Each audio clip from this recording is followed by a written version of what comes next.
Alright guys, Hayzink here, welcome back to the channel for another Street Fighter Duel video, and in this one we're going to be taking a look at our boy Raphael. I'm going to be going over his kit, and we will also be taking him into some battles, and in that way you can see how he's going to function in events and where he's going to be best suited for and things of that like. So I'm going to use my own one because I am going to use him to kind of see what he can do, right? So let's see what we've got here, right? We'll start off by doing what we always do. We will look at his passive. When Raphael attacks an enemy, there's a 20% chance of inflicting one furious scar on the target, which reduces their damage reduction and damage bonus by 1%. It stacks up to 15 times, so that's 15% reduction, and it lasts until the end of battle. Also, when deployed in the starting team, increase the damage bonus and damage reduction of all other friendly Teenage Mutant Ninja Turtles by 15% until the end of battle. Increases the chance of Furious Scar to 25%. At level 4 it's 30%. Upon inflicting Furious Scar, the damage bonus of all other friendly fighters is increased by 1%, going up to 30. The damage bonus of all other Teenage Mutant Ninja Turtles is increased by an additional 1%, stacking up to 30. 60% additional damage bonus to Turtles. Wow, this full Turtles team is just going to be cracked, okay? And we're going to do a video on that later, just about the full Turtles team, but for now we're just focusing on Raphael, okay? So, for his super, spiral forward, dealing damage equal to 382% of attack to enemies in a large area. After unleashing this skill, gain 20% damage reduction and 40% effect resist for 8 seconds. Okay. Increases damage to 439% of attack. After unleashing the skill, gain 30% damage reduction and 60% effect resist. That's pretty good. I think I know the combo that I'm probably going to run with the Turtles, and I'm probably going to use him to start off the combo chain. That's how I feel about it anyway. Anyway, trigger skill. Unleash a flurry of attacks and strike the nearest enemy 10 times, dealing damage equal to 489% of attack in total. Then perform a slash that deals damage equal to 187% of attack to enemies in an area. If the slash hits an enemy with at least 5 Furious Scar, increase this damage to 20% for 12 seconds. If it hits an enemy with at least 10 times Scar, deal an additional true damage equal to 215% of attack. Okay. Increase the total damage of the first 10 strikes to 562% of attack, and increases the damage of the slash to 215% of attack. If you hit them with 10 and you're at level 3, it's 279% of attack, right? So that's big numbers. Finally, unleashes automatically when the slash of Destructive Rage combo 1 hits an enemy. So after, he's basically triggering himself after you've got 5 stacks, right? Okay. Can only be triggered 1 time per slash. Trigger interval 5 seconds, transforms into a whirlwind and sweeps through the battlefield to deliver 4 strikes. Each strike deals damage equal to 192% of attack. Also gain 40% damage reduction. If the whirlwind hits someone with 10 scars, increase the attack of all other friendly fighters by 15%, so 25% if they're Turtles for 25 seconds, 60% damage reduction, and then at level 3 it's attack up by 25% plus an additional 15% if they're Turtles. Wow. Yeah. That's going to work really well for PvP, but that's going to be insane for bossing, because with bossing you've generally, obviously some bosses have got more than one unit, right? But generally you're attacking one unit, right? So you're going to build up those stacks. That's going to be awesome. He's going to be a beast for bossing. He's probably going to be very good for PvP as well. The full Turtles team, with all the things that they do for each other with their passives, they are going to be a top PvP team. Hands down, the complete Turtle setup is just going to be a top PvP team, honestly. Right, let's have a look at his exclusive equipment. So when he's in assist, there's a 30% chance of getting Furious Scar, stacks up to 10 times, we know what that does. If Donatello assists him, he gains the trigger skill Storm of Madness. Unleash once on Prairie Fire? Alright, okay. Is unleashed together with Donatello, strikes an enemies in a large area with a phantom attack, dealing damage equal to 317% of attack and 60% damage reduction. Wow. Okay. So that's when he sits on Donatello, not the other way about, right? Unlocked at level 10. Recover 20% of max HP upon hitting an enemy with at least 5 Furious Scars. at level 20. When this fighter attacks for the first time during battle, gain an additional 2 Furious Scars, so you're going to get those 5 stacks really quickly. Upon hitting an enemy with at least 5 Furious Scars, deal true damage equal to 217%, and at 10 times, deal an additional true damage equal to 27%, so that in total is 54% true damage. Okay, yeah, you're obviously want to build up his fighting spirit, right? So, his cars are a bit different though. His cars, I'd say that, I've not got all these cars yet, but to be honest, I don't see that as that much of a deal, because for bossing anyway, 3v3 is going to be where you want to be. For PvP, you obviously want to have 6-6, right? Because 3-3 is going to, 3-6, or 3 out of 6, is when this fighter hits an enemy with at least 5 Furious Scar, ignores 35% of the target's defense, right? So that's going to be good for scoring on bossing, right? When this fighter hits an enemy with at least 5 Furious Scars, reduce the healing received by the target by 60% for 5 seconds. That is going to be for PvP. So ultimately, you are going to want to get yourself 6 out of 6 cars. I mean, that's a given, right? But for just the bossing side of things, which is what we're going to take a look at just now, you are going to see just how good this guy can be, okay? Now, I'm going to look at him in isolation in this video.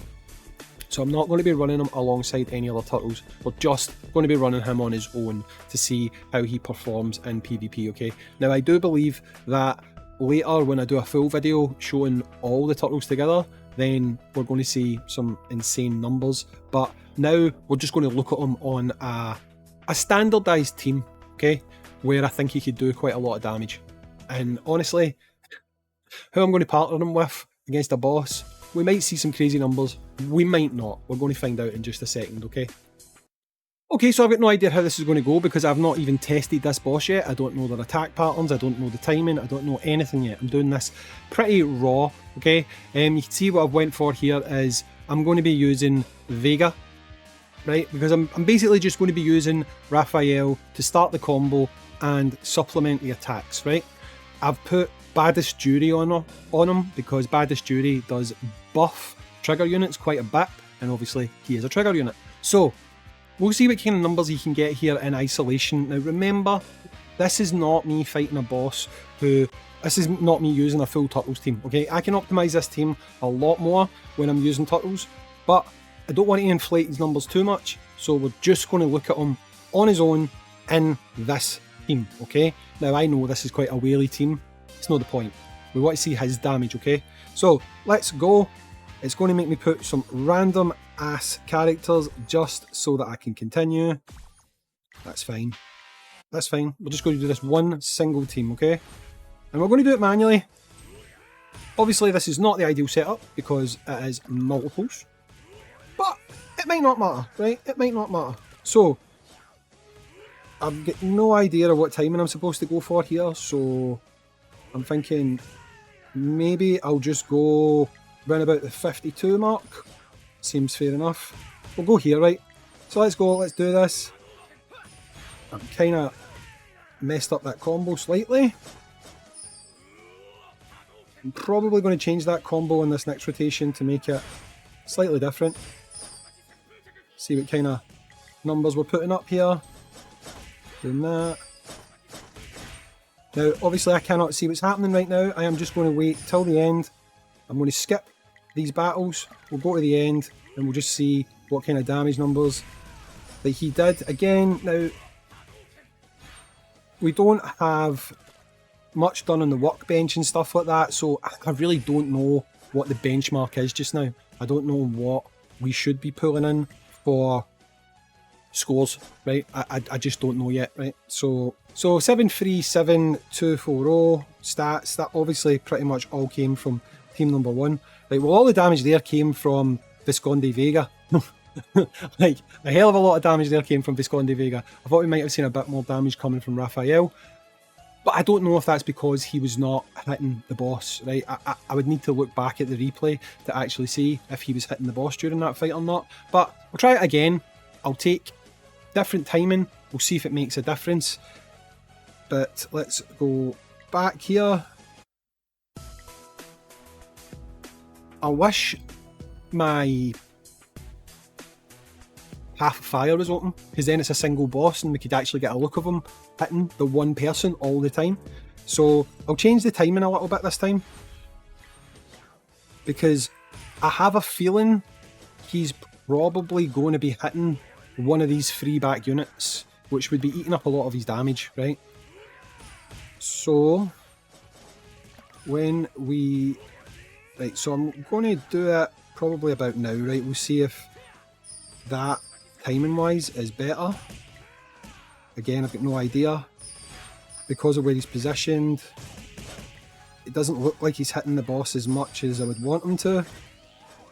It might be. I mean, I don't know. I honestly don't know if he is or not.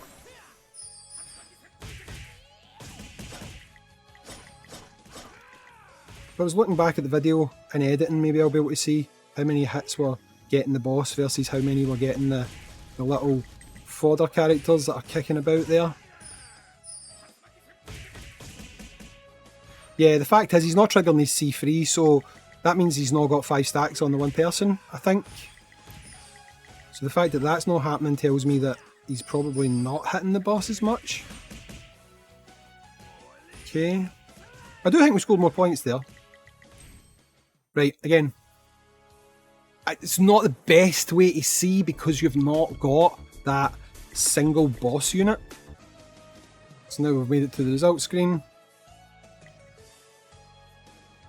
Trendy Ryu was hitting for quite a lot. So I can pretty much look at the replay here and I'm going to assume what I think was happening. So if I go to fast forward,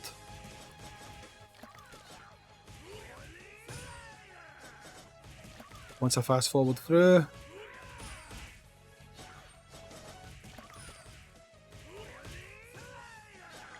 right, so I can see there that if you look at the back, there's like one of the characters at the back has got 4 stacks of it, 5 stacks of it. It's not going on the boss, right? What we're actually needing is we're needing those stacks to build up on the boss. If you look up top, you'll see he's only actually 2, which means that, like a lot of units, he's definitely suited more for bossing to a single unit. Maybe 2. I'd say that you can control 2 a lot easier than you can 1. Maybe if we go and look at boss rush, that might be a better indicator. So I'm cutting in here because in a later video I figured out why I wasn't seeing the numbers from Raphael as I thought I would see from him, and I'm clearing it up in this video so that it's not being left as a kind of doom and gloom. I basically was never triggering him, right? So I'll show you what was wrong. Basically, when starting the combo with Raphael, when you move to your combo 2, you'll notice he didn't do his C1 there, which means he can't do his C3, right? The reason for that is, this is the thing I said before about Badisturi and stuff, you massively need to alter how you play. Well, not massively, it just depends on you as a player, but you need to alter how you play when you're using trigger units. So with Raphael, once he's done his C1, you need to wait till he's about halfway back, then you can use your next unit, and then at that point, he will go ahead and he'll do his C3, right? So you wait for him coming back. You just got to give it enough time. So it didn't trigger that time because he was too far away. So there was too much space in between him and the rest of the screen. And he was far too far away, right? So when I go here, you wait for him to come halfway back. Then he will do his trigger, right? And then he will go on at some point and do his C3, as long as you're not too fast. This is why I'm not necessarily a big fan of trigger units, right? But if I go back in here now, and I set this to auto, because then I don't need to worry about how fast I go. We can get a better look at how he works, because you'll notice here the big difference between these auto runs and the manual runs I was doing not so long ago. And that is going to be, you're going to see him actually doing some attacks, right? So I am not going to start the combo with him. I'm going to start the combo with Vega. You'll see here, Raphael's first attack,